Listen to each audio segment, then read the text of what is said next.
Good day sa ating lahat. Nandito na naman tayo sa ating Markado Official na channel po.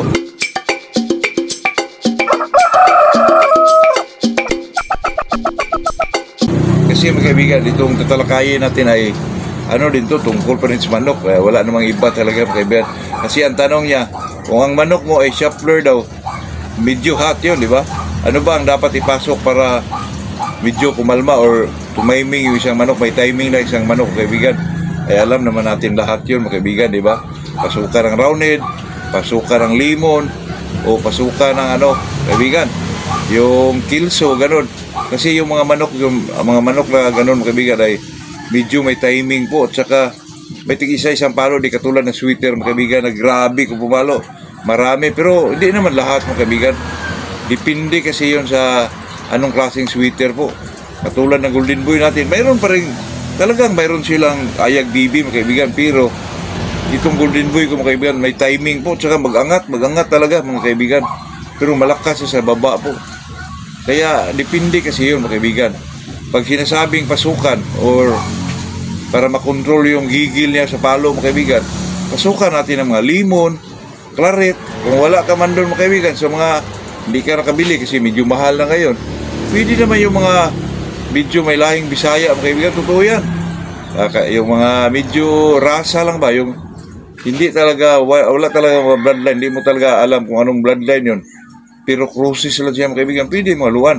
Depende sa away ng isang manok po. Pag isang manok mga kaibigan medyo may timing talaga, ay talagang may pamatay na palo yan na isang palo ka lang, nako, di mahiya ka nang bumangon mga kaibigan. May mga manok kasi ganyan mga kaibigan na kahit medyo walang bloodline po, di mo alam kung anong process niya, ay yung ano lang talaga mga kaibigan, yung single stroker lang. Naku, marami yan mga kaibigan. Ilang beses na tayo dyan kasi tayo naman dati pa mga kaibigan ay talagang backyard breeder lang tayo. Talagang makamanok ka talaga ng ganyan po na medyo single stroker mga kaibigan. Makikita mo yan mga kaibigan sa mga medyo magaling ano sa laban mga kaibigan, yung matiming talaga, katulad ng mga roundhead. Pero pag may bloodline na isang manok, doon ka makikita dyan mga kaibigan sa mga roundhead, sa limon, sa claret, at saka sa kilso po. Kasi yung mga manok na ganyan mga kaibigan ay parang magkakamag-anak din yan mga kaibigan, kasi yung kilso may roundhead yan. Yung roundhead naman, di natin alam, may kilso din yan, di ba? Yung mga claret, may roundhead din yan. Itong limon mga kaibigan, may mga parang ano lang sila mga kaibigan, same kasi ang mga breeder dyan sa Amerika mga kaibigan ay medyo magkakaibigan lang. Siyempre, parang ano lang sila, parang irama lang siguro.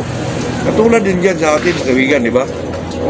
Ganun talaga yun. Ay, pag itong kaibigan mo, may hawak siyang manok na magagaling, di siyempre, close mo, mabigyan ka rin mga kaibigan. Kaya medyo ano lang yung mga manok na mga kaibigan, itong claret, itong kilso, may mga similar blood sila nakapasok sa kanila po.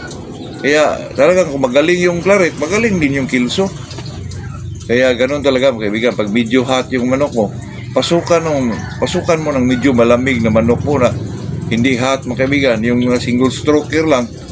Pero sa akin mga kaibigan, kung talagang ano, hindi lang ano mga kaibigan ha, roundhead naman talaga yung medyo magaling. Kung sa akin po ay yung ano po, Cardinal Club Kilso mga kaibigan. Drink ko po yun mga kaibigan na medyo magkamanok ng ganyan po na kahit broadcast lang. Cardinal Club Kilso, pwede mo naman yan parisa ng mga kilso lang, katulad ng mga Cecil Libis Kilso, yung mga B-Boy lines sa yung Johnny Jumper Kilso, pwede yan mga kaibigan. Kasi ang iba ang palo ng ano po, yung Cardinal Club Kilso mga kaibigan, napakagaling po. Yun lang mga kaibigan, yun lang ating mai-share sa araw na to. Sa akin lang yun mga kaibigan, pero kahit napaka idol natin yung Cardinal Club Kilso, pero di pa rin tayo nagkamanok ng ganyan po. Baka may makarinig sa atin, padalahan tayo. Hindi naman po, joke lang yun mga kaibigan. Yun lang mga kaibigan, yun lang ating ma-share sa araw na to. Magandang umaga sa inyong lahat po.